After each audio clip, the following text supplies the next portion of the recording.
ሰው ሳያውቅ ቅድሚያ ወቀኝ አትፍራ ልጄ የኔን ያለኝ ውስጤ ልቤን የጣልኩበት እግዚአብሔር ባላችሁበት ስፍራ ሆናችሁ ይህንን የኪንግደም ኦፍ ጋድ ቲቪ ኢትዮጵያ እየተከታተላችሁ ያላችሁ ቅዱሳን ወገኖቻችን እየተካፈላችሁ ባላችኋቸው ትምህርቶች እየተጠቀማችሁና እየተጽናናችሁ እንደሆነ አውቀናልና በጣም ደስ ብሎናል። እግዚአብሔር አምላክ ይባርካችሁ።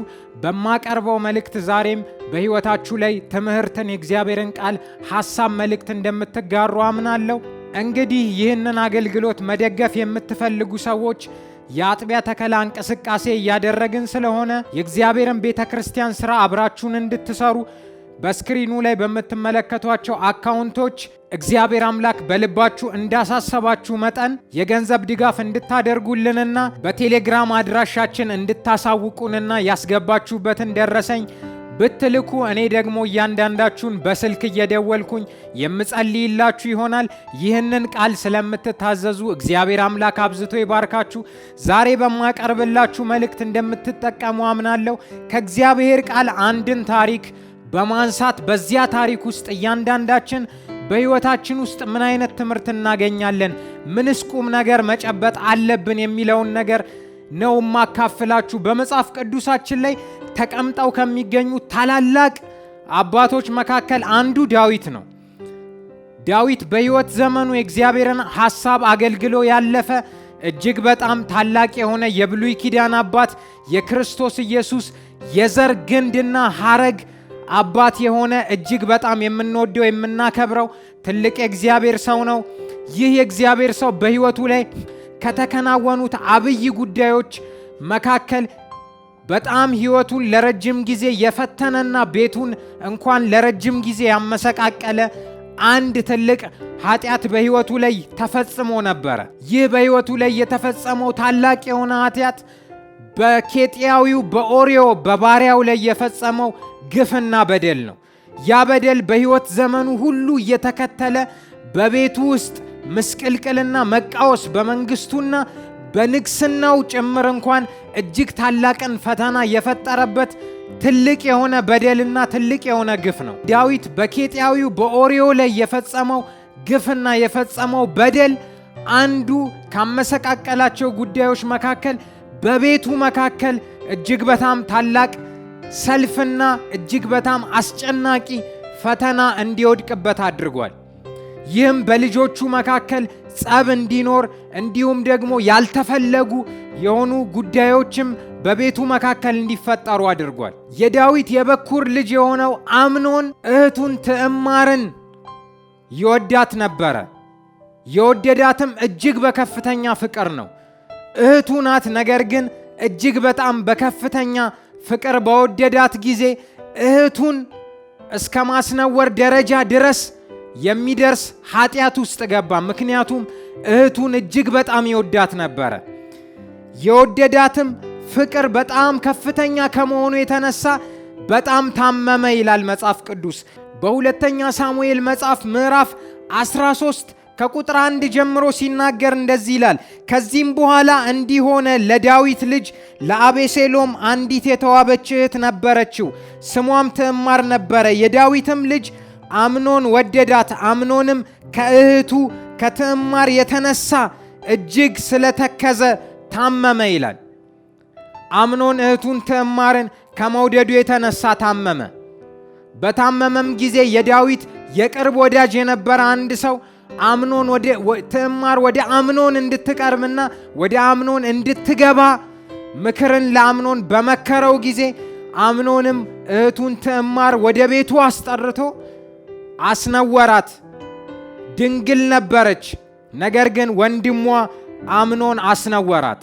እንግዲህ ይህች ትዕማር የምትባል ሴት የአቤሴሎም እህት ናት።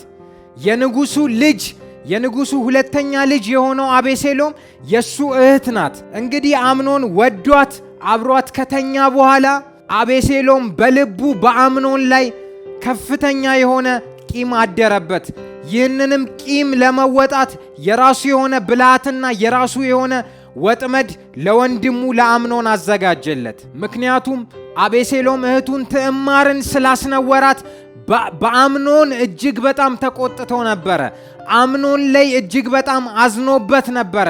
ስለዚህ ይህንን በደሉን እከፍለዋለሁ ብሎ ለአምኖን ታላቅ የሆነ ወጥመድ አዘጋጀለት።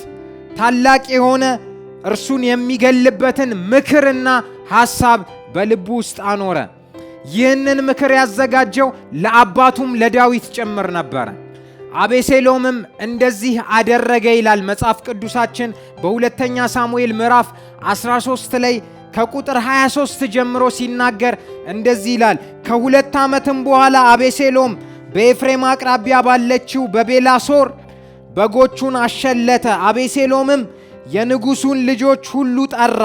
አቤሴሎምም ወደ ንጉሡ መጥቶ እነሆ ባሪያህ በጎቹን ያሸልታል አለው። ንጉሡና ሌሎች ከባሪያህ ጋር ይሂዱ ብሎ ለንጉሡም ለዳዊት ሄዶ ተናገረ። በጎቹን በሚያሸልትበት ጊዜ ታላቅ የሆነ ግብዣ ስለሚያዘጋጅ ንጉሡና የንጉሡ ባሪያዎች ወደዚህ ግብዣ እንዲመጡ ወደ ንጉሡ መልእክት አቀረበ። ነገር ግን ንጉሡ ለመሄድ እምቢ አለ በዚህ ክፍል ላይ። ከዚያም አቤሴሎም እንደዚህ አለው። አቤሴሎምም አንተ እምቢ ካልክ ወንድሜ አምኖን ከእኛ ጋር እንዲሄድ እለምንሃለሁ አለ።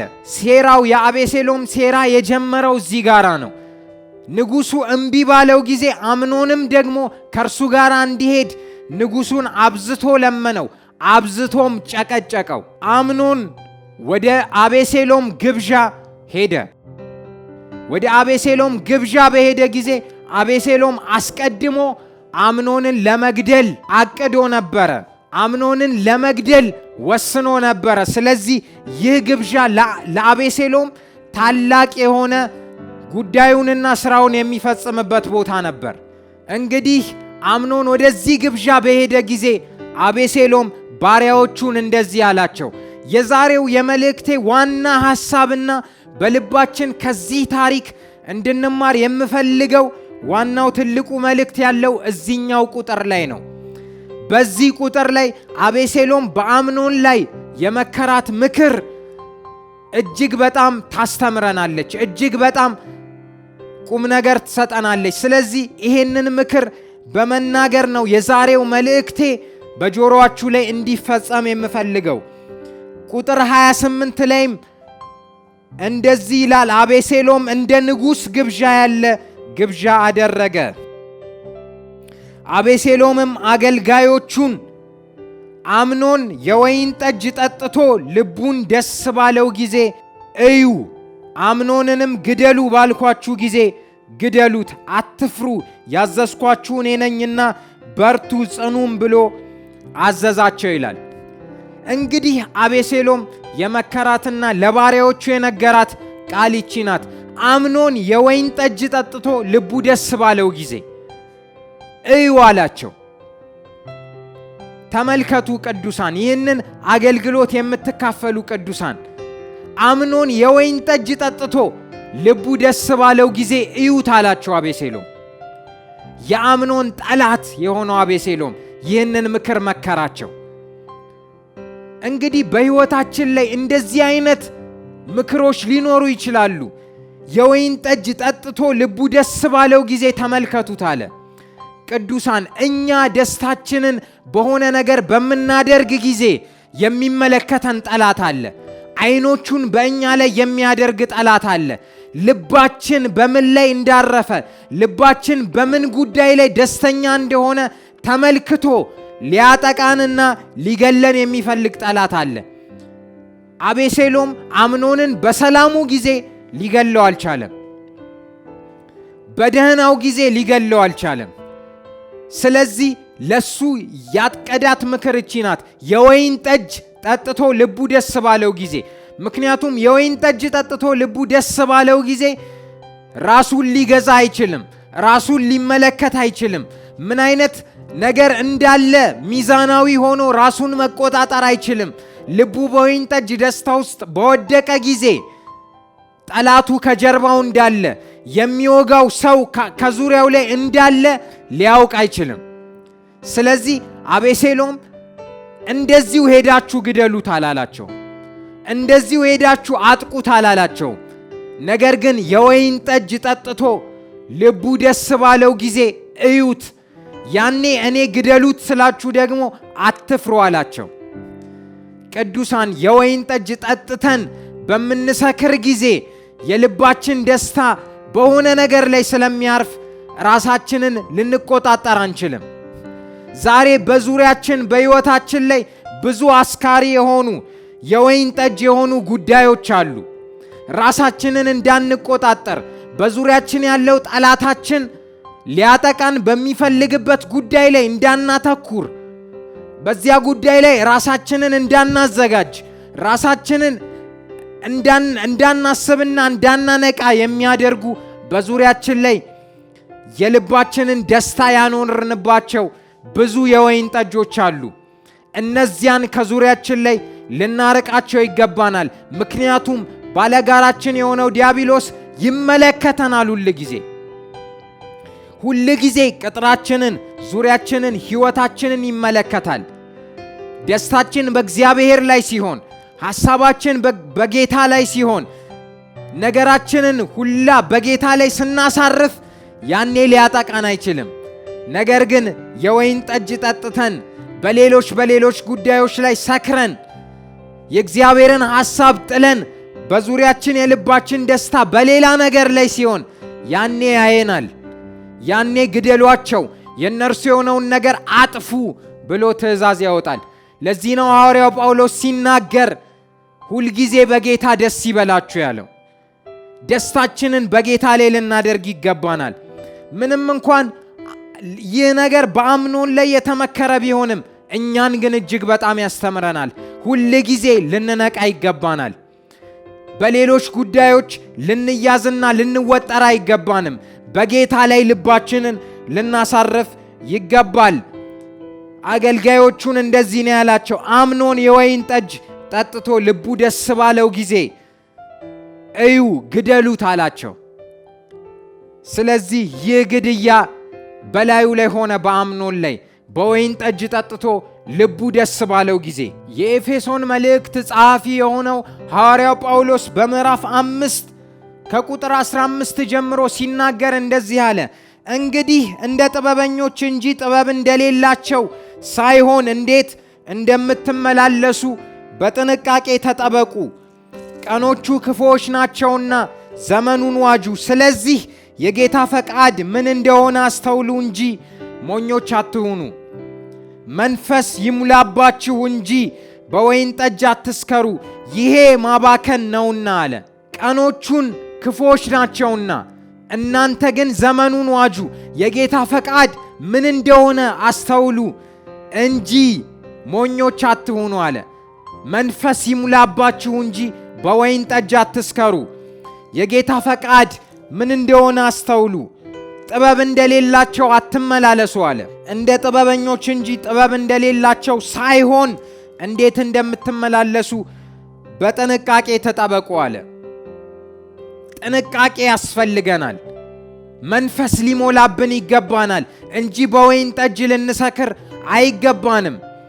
መጽሐፍ ቅዱስ በዚህ ቦታ ላይ በወይን ጠጅ አትስከሩ ሲል የጠርሙሱን ወይን ጠጅ ብቻ ለማለት ፈልጎ አይደለም።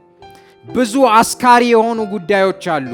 ብዙ ቀልባችንን የሚወስዱ ሐሳባችንንና ልባችንን የሚያጠፉ የጌታን ፈቃድ እንዳናስተውል የሚያደርጉ ብዙ ጉዳዮች አሉ።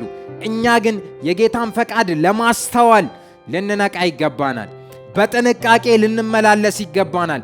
ምክንያቱም ቀኖቹ ክፉዎች ናቸውና ዘመኑን በሚዋጅ አካሄድ፣ ዘመኑን በሚጠቀልልና በሚገዛ አካሄድ ልንሄድ ይገባናል። ቅዱሳን የዛሬውን መልእክቴን በዚህ ነው ማጠቃልለው። የጌታ ፈቃድ ምን እንደሆነ ልናስተውል ይገባናል። መንፈስ ሊሞላብን ይገባናል። በወይን ጠጆች ልንሰክር አይገባንም። ዘመናችንን ልንዋጅ ይገባናል። የጌታን ፈቃድ ልናስተውል ይገባናል። አለበለዚያ ለሞትና ለግድያ ታልፈን እንሰጣለን። ለጠላቶቻችን ምክር ታልፈን እንሰጣለን። ለሚያዩን ጠላቶቻችን በወይን ጠጅ በሰከረን ጊዜ ለሚመለከቱን አይኖቻችንን በእኛ ላይ አድርገው ስካራችንን ለሚጠብቁትና የወይን ጠጅ ደስታችንን ለሚጠብቁ ታልፈን እንዳንሰጥ ጥንቃቄ ልንወስድ ይገባናል። ስለዚህ ይህንን መልእክት የሰማችሁ ቅዱሳን እግዚአብሔር አምላክ ይህንን ምክር በልባችሁ ላይ እንድታኖሩ በዚህ ትምህርት ሕይወታችሁን፣ ነፍሳችሁን፣ መንፈሳችሁን መጠበቅ እንድትችሉ ኃይልን በጌታ በኢየሱስ ስም ይስጣችሁ።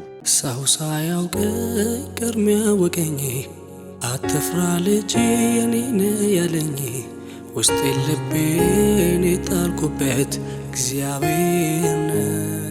ባላችሁበት ስፍራ በጌታ በኢየሱስ ስም የእግዚአብሔር ኃይል በላያችሁ ላይ ይውደቅ። ዘመናችሁን የምትዋጁበት የእግዚአብሔርን ሐሳብና ፈቃድ የምታስተውሉበት ጸጋ ባላችሁበት ስፍራ በኢየሱስ ስም ያገኛችሁ። የጌታ ምሕረትና ኃይል ከሁላችሁ ጋር ይሁን። እግዚአብሔር አምላክ በኢየሱስ ስም ይህንን ቃል እና ትምህርት በሕይወታችሁ ላይ መፈጸም የምትችሉበትን ጸጋ ይስጣችሁ። በሕይወታችሁ ላይ የደከማችሁና የዛላችሁ ካላችሁ በኢየሱስ ክርስቶስ ስም ኃይል ተቀበሉ። በሕመምና በተለያየ አይነት እንቆቅልሽ ተጨንቃችሁ ያላችሁ በጌታ በኢየሱስ ስም ታምራትን ተቀበሉ። በጌታ በኢየሱስ ስም የእግዚአብሔርን ማዳን ተመልከቱ። በሁሉ ነገር መከናወን ይሁንላችሁ። በመውጣት በመግባታችሁ ሁሉ የእግዚአብሔር ሰላም ከሁላችሁ ጋር ይሁን። አሜን። እንግዲህ ቅዱሳን በተካፈላችሁት መልእክት እንደተባረካችሁ አምናለሁ። ይህንን አገልግሎት መደገፍ የምትፈልጉ ሰዎች በስክሪኑ ላይ በሚመለከቱት አድራሻዎች ድጋፋችሁን እንድታደርጉ ማለት እወዳለሁ። የዩቲዩብ ቻናላችንን ሰብስክራይብ አድርጉ። ፌስቡክ ፔጅም አለን። የፌስቡክ ፔጃችንን ላይክ አድርጉ። የጸሎት ርዕሶቻችሁን በቴሌግራም አድራሻችን እንድትልኩ ለማለት እወዳለሁ። የጌታ ምሕረት በኢየሱስ ስም ያገኛችሁ።